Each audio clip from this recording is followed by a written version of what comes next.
ఒక ఆయుధం కోసం అర్జునుడు పరమశివుడితోనే యుద్ధం చేశాడని తెలుసా మీకు? ఆయుధం ఏమిటి?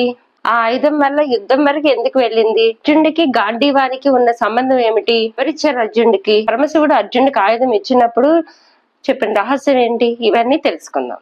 అర్జున్ అంటే ఫోకస్. ఏదైనా ఒక విషయం మీద దృష్టి పెట్టి ఆ విషయాన్ని ఎక్కువగా నిరంతరం శ్రమిస్తూ ఉంటే విజయం ఖచ్చితంగా మనకు చేకూరుతుంది. అర్జునుడు అంతే, చిన్నప్పటి నుంచి ధనుర్విద్యను ఎంచుకున్నాడు. ఆ ధనుర్విద్య కోసం కారుడు ఎవరు అంటే ఫస్ట్ అర్జునుడు, కర్ణుడు పేర్లు చెప్తాం మనం. కానీ దాని వెనక పరిశ్రమ ఎంత ఉంది, వాళ్ళు ఎంత కష్టపడ్డారు అనేది ఎవరు చూడరు. కానీ వాళ్ళు గొప్ప యోధులు అనేది మాత్రమే చూస్తారు.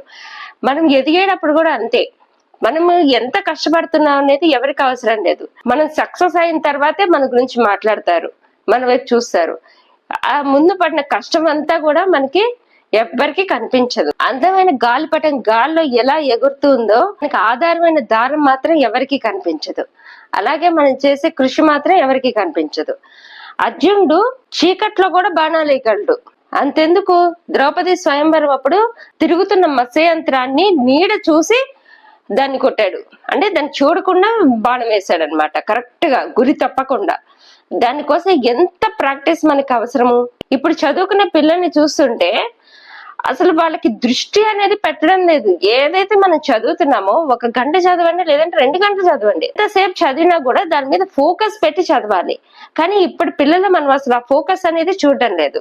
కూర్చున్నప్పటి నుంచి అమ్మ వంటగదిలో ఏం చేస్తుందో నా కోసం, లేకపోతే రీల్స్ చూడాలని, కొంతమంది అయితే ఫోన్ పక్కన పెట్టుకొని డౌట్స్ వచ్చినప్పుడు చూసుకుంటాం అని చెప్పేసి డౌట్ గానే వెతుకుతారు. కానీ అది డైవర్షన్ ఎలా ఉంటుందంటే మధ్యలో ఏదో ఒకటి కనిపిస్తుంది, దాని మీద క్లిక్ చేసేస్తారు. అంటే వాళ్ళు ఏ విషయానికి దృష్టి పెడుతున్నారో దాన్ని మర్చిపోయారు, ఏది అవసరం లేదో దాని మీద కొనసాగిస్తున్నారు.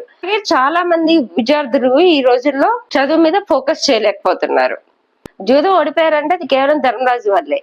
ఆట ఆడొచ్చు సరదా కోసం, కానీ ఆ ఆటని ఎక్కడ ఆపాలి అని తెలిసిన వాడే నిజమైన ఆటకారుడు. కానీ ఇంకా ఆడుతూనే ఉన్నాడు, అన్నిటిని పోగొట్టుకున్నాడు. అరణ్యానికి వెళ్లాల్సి వచ్చింది. అరణ్యంలో కూర్చొని బాధపడుతున్నారు. అర్జునుడు కూడా చాలా బాధపడుతున్నాడు. ఎందుకు ఇలా జరిగింది, ఇంత అవమానం జరిగింది, ఎట్లాగా ప్రతీకారం తీర్చుకోవాలి, ఇలాగే బాధపడుతున్నాడు. గాని తర్వాత ఒక భయంకరమైన యుద్ధం జరుగుతుంది.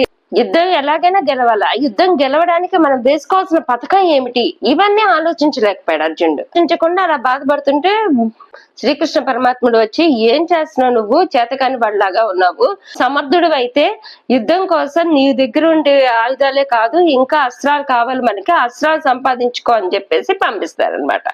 పంపించేసరికి ఇంకా అరణ్యంలో ఒక ఏకాంత ప్లేస్ లో కూర్చొని అర్జునుడు పరమశివుడి కోసం ఘోరంగా తపస్సు చేస్తూ ఉంటాడు. అప్పుడు ఒక రాక్షసుడు అడవి పంది వేషం వేసుకొని అర్జునుడి మీదకి దూకే ప్రయత్నం చేస్తాడు. అది గమనించిన అర్జునుడు ఒక్క బాణంతో దాన్ని పడగొడతాడు. కానీ అటు సైడ్ నుంచి కిరాతకుడు బాణం వేసే సమయంలోనే కిరాతకుడు కూడా బాణం వేస్తాడు. 2 బాణాలు తగిలి అడవి పంది కింద పడిపోయింది. ఇప్పుడు ఆ కిరాతకుడు ఈ అర్జునుడు ఇద్దరు కూడా నేను కొట్టాను పందిని, నేను కొట్టాను అని చెప్పేసి వాదులాడుకుంటారు. ఆ వాదులాట ఎంతవరకు వెళ్ళిందంటే యుద్ధం వరకు వెళ్ళిందనమాట. ఏదైనా సరే గొడవ అనేది చిన్న దాంతోనే ప్రారంభమవుతుంది, అది చిలికి చిలికి పెద్ద తుఫాన్ అవుతుంది. అలాగే వీళ్ళది కూడా చిన్న బాధలాటతో ప్రారంభమైంది, మహాయుద్ధంగా తయారైంది. అర్జునుడు ఎన్ని అస్త్రాలు ఉపయోగించినా కూడా ఆ కిరాతకుడికి ఏమీ అవ్వట్లేదు. ఇతను మామూలు మనిషి కాదని చెప్పేసి అర్జునుడు తెలుసుకొని అతనికి సాష్టాంగ నమస్కారం చేస్తాడు. నమస్కారం చేయగానే పరమశివుడు ప్రత్యక్షమయ్యి పాశుపతాస్త్రాన్ని అర్జునుడికి అప్పచెప్పి, ఈ పాశుపతాస్త్రాన్ని చాలా అవసరమైన సమయంలో మాత్రమే ఉపయోగించాలని చెప్పేసి అక్కడి నుంచి మాయమైపోతాడు. ఇలాగా అవుతుంది అనమాట. దీని తర్వాత చాలా అస్త్రాలు సంపాదించడానికి అతని ప్రయాణం కొనసాగుతూనే ఉంది. అస్త్రాల్లోకి గొప్ప అస్త్రం పాశుపతాస్త్రం, నారాయణాస్త్రం. సరే, పాండవుల మీదకి అశ్వత్థామ నారాయణాస్త్రాన్ని ఉపయోగించేసరికి అసలు నారాయణాస్త్రాన్ని ఎలా తట్టుకోవాలో ఎవరికి లొంగదు. ఇప్పుడు ఈ పాండవులందరూ ఏం చేశారు, కృష్ణుడు ఏ విధంగా వాళ్ళకి సహాయం చేయగలిగాడు, ధర్మాన్ని ఎలా నిలబెట్టగలిగాడు వీళ్ళని కాపాడి. ఎంతో ఇష్టమైన గాంధీవాన్ని అర్జునుడికి ఎవరిచ్చారు, కామెంట్ చేయగలరు. మా వీడియోస్ నచ్చితే లైక్ చేయండి, మీ ఫ్రెండ్స్తో షేర్ చేసుకోండి. మరెన్నో పురాణ రహస్యాల కోసం సబ్స్క్రైబ్ చేసుకోండి.